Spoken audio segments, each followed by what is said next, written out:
In this final portion from section 6, people, I'd like to take a few moments and speak to you about belonging.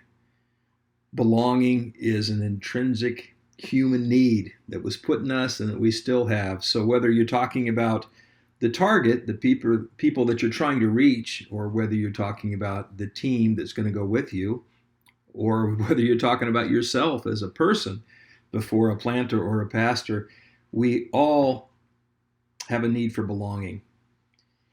In his book, The Search to Belong, Rethinking Intimacy, Community, and Small Groups, Joseph Myers asserts that a healthy strategy for those working to build community entails allowing people to grow significant relationships in 4 vital spaces. I would encourage you to grab this book and take a look at it as you're thinking about reaching people who need to belong, and as you think about gathering a team who wants a sense of belonging. These will be really helpful to you. In my own experience, I had a great amount of life change happen to me in early college when I made a big move to Long Beach. God used a church in Long Beach to really set me on a whole different path, a path of church planting and pastoring, a path that brought me to my beautiful wife and great friends and family that I have now. And I can remember about 6 to 8 months in, I had been attending their college group. They were gracious to me, but I was finding my way, as we all are, and I was wondering, will I have friends here? Can I connect here? And everything was positive, but I remember specifically, we were up at a retreat in the mountains, and I'm standing there near a bunch of bunk beds with a bunch of guys, and it just struck me that all of a sudden I realized these guys are my friends. These guys care about me, and it was just an amazing feeling, and it really hit at this sense that we all have, this need that all of us have to belong. So Myers talks about 4 different spheres, if you will, of belonging, and he'll talk about this, and I'll just take you through it real quick. He'll talk about public belonging. That means the culture we live in. I'm here in a place called French Valley, and we live in Temecula Valley, and they're known for their wine country here and hot air balloons, and a lot of folks are in RVs and they cruise to the rivers and everything, and all of us are part of that culture. And if you're going to reach a community, you need to be involved in that culture and in one sense belong to it, because that's what people belong to that you're trying to reach. The next one is what Myers calls social belonging, and this is the barista that you have down at Starbucks or wherever. This is the neighbors that you have. These are those kinds of more casual relationships, more like acquaintances. But you're asking yourself in regard to your team, do these folks, do they connect with people? Can they connect with neighbors? Are they connected with their culture? So you're constantly thinking about the target of people you're going to reach and also the team that you're leading. Myers will talk about all of us have a deep need for personal belonging. We need to have friends. That was the moment I just shared with you about when I realized I belong to this group, not just because of the cultural connection, not just as casual acquaintances, because that's what we were at first, and they were warm and gracious to me, but I had to go to the next place with them, and they became my personal friends.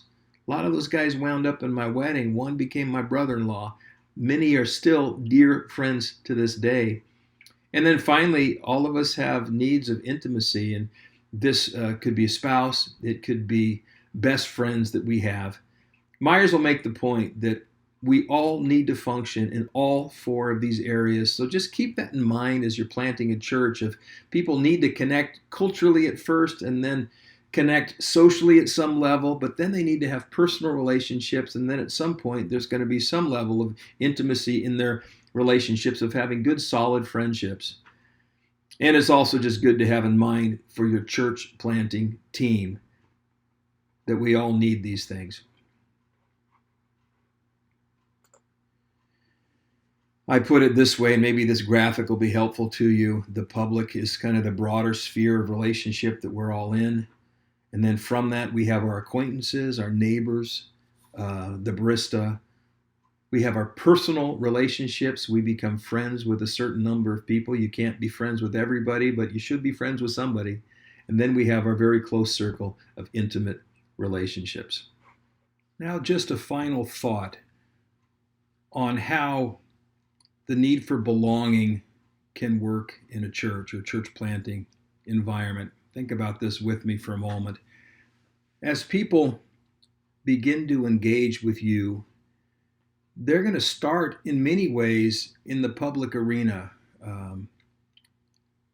Is your church a group of people that they could connect with? Do they think that you love your community? Do they have a sense that you're part of them and that you get it? They'll start their association many times in the public arena. And if that works for them and they think that, yeah, okay, I could try this group of people, they're going to engage with you perhaps socially. And they're going to be asking themselves, can I really connect with these people relationally? You won't be friends yet, but they're going to be asking the questions. Think of this maybe if you're in regard to a Sunday service, the people that come, they've made it from public, they've made it to social, and now they're wondering if these people could even be their friends. And if they pass that test, if you pass that test in their eyes, they're going to hang out for a period of time. And then they're going to want to move from social belonging to personal friendships. This is exactly how it worked for me when I got to Long Beach. And it's how it works for many people in the churches that we've launched. And if you think about it, it's likely how it worked for you. And then from personal friendships, of course, there's spaces in our lives where only a few intimate people are going to be involved with us. And they may or may not make it to that realm, but you would hope at some level you're going to have some dear friends that you're going to build into over time. Jesus had his 3 in the intimate friendship realm. And so think of it in those terms, that people are going to need to walk through all of these places of belonging to really connect with your church.